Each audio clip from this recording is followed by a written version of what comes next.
Welcome to Practical Access. I'm Lisa Dieker. And I'm Rebecca Hines.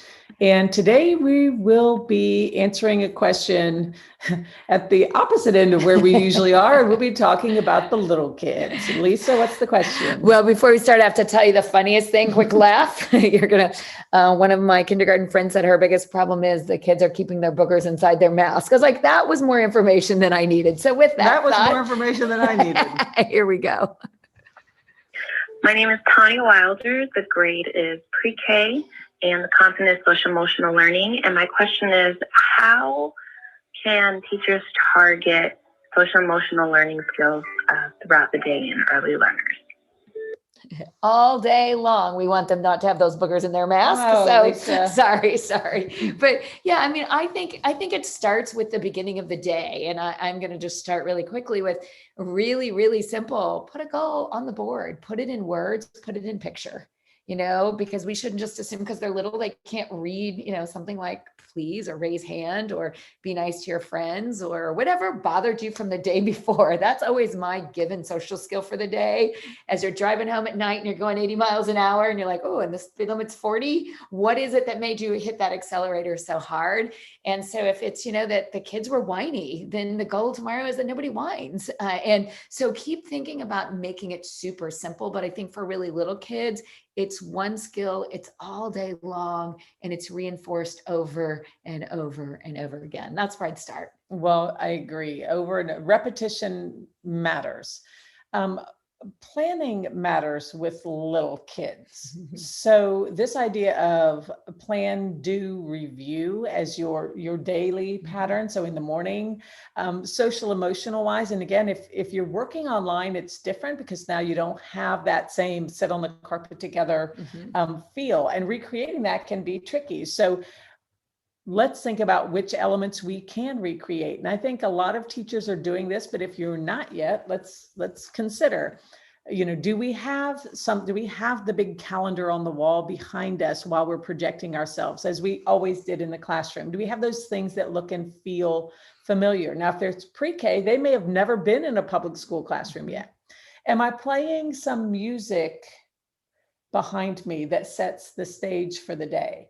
I would consider using music regularly as a cue, whether I'm in person or online. Music sets the tone. So maybe I have some light music that I'm playing when we are being quiet and calm.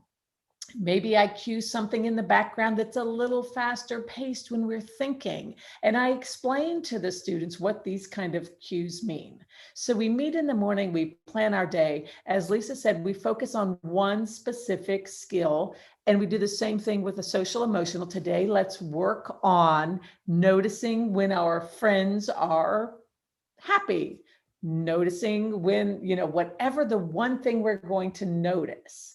So I think it starts with starting with a plan and setting things up so that learners have an expectation of what they're thinking about and working on. Well, and I know, Becky, I'm going to throw this one back to you, and then I've got a couple just websites to share, but I know you've done a lot of work in multiple school kinds of settings for where do you find the curriculum? Where do you start? There's 5,000 YouTube videos out there, and I'm pretty sure our listeners are a little too busy to comb through all those. Do you have kind of a framework or some work that you have seen or done that's really kind of taken that and spiraled that up over time? Well, if I were teaching pre-K right now, I would definitely look for an existing curriculum to help me with some of this SEL work. And I would probably turn first to something that is free, like Sanford Harmony. Now, I think their website has now changed to just harmonysel.org. And Sanford Harmony is what it was previously called. So that's what I'll keep referring to. And it's Harmony SEL, like social emotional learning. Okay, thanks. Exactly. Just making sure. Okay. And so the whole point of this particular content is to address social emotional needs. And the great thing is it comes prepackaged with songs, with goals. Again, we could sit down as a class in person or online in the morning, pull up today's goal, and we can let it be driven by the Harmony curriculum. The materials available for free, which is probably the very best thing about it. And it's designed for pre-K through 6. So it fits very well for those very young learners all the way up to middle school. So with the amount of work and planning we're doing already as teachers, I'm not afraid to rely on something that I think is a fairly proven. And I have had students who have researched the effectiveness of this particular curriculum, and they had good results.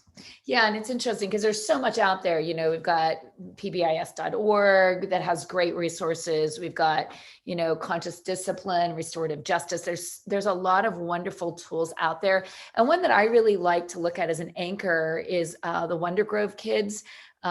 We happened to have the chance of meeting the great guy who started it. He did the Rugrats cartoons, not quite the social emotional skills we'd want kids to learn, but does a great job now with these Wonder Grove students teaching the 16 Habits of Mind. And so again, if you're looking for some anchors of where to start, what to do, but I think fun, I think engaging, and I think the most important part of whatever you do every day is sending that skill home. Again, with families, very simple. If you're using something like Seesaw or Flipgrid or even Google Voice, you could leave them a voice message or remind, or send the kids home with a picture today, mommy, dad, guardian, whatever you need to put on that paper that says, hey, today I worked on saying positive things to my friends. Hey, I worked on raising my hand. Hey, I worked on, because that's what also you want to have, whether you're online or face-to-face, is you want transference of that skill. If I teach you just to sit and say nice things to me, Becky, during circle time, we kind of missed the point. We want Becky to say nice things everywhere she goes. And I know that as a teacher, but I think transference only happens if we do that with families. We send that to the PE, music, art teacher if there are elective times, to the lunchroom, to the bus driver, anybody else involved in the life. I used to send kids down to the front office and say, ask them to, give them something and see if they say thank you. That's a skill we're working on. So, and then my last piece here would be, don't make it about just during circle time. You've got 5 friends that you were nice to and you want 5 more. Make it part of math.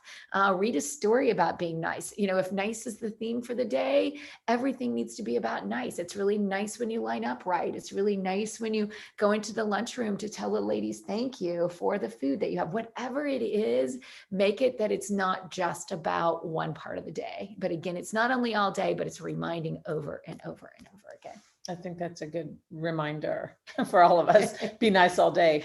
And I'm going to go back to Harmony one more time just to mention that on their website, they do have support for SEL for families and educators for remote learning. So I think that that's a really nice feature that they've added. Sanford Harmony was originally created by a benefactor who was just trying to help teachers and kids. So I like the spirit behind it of trying to make it as accessible as possible for all of us, and remind all of those of you who are teaching these young kids and kids of all age levels, parents are also listening in. So whatever it is that you start to use, as Lisa said, include parents. Talk as though somebody's listening that you don't see on camera. So if you even think about that simple suggestion that I mentioned from the start of having different music types for different occasions,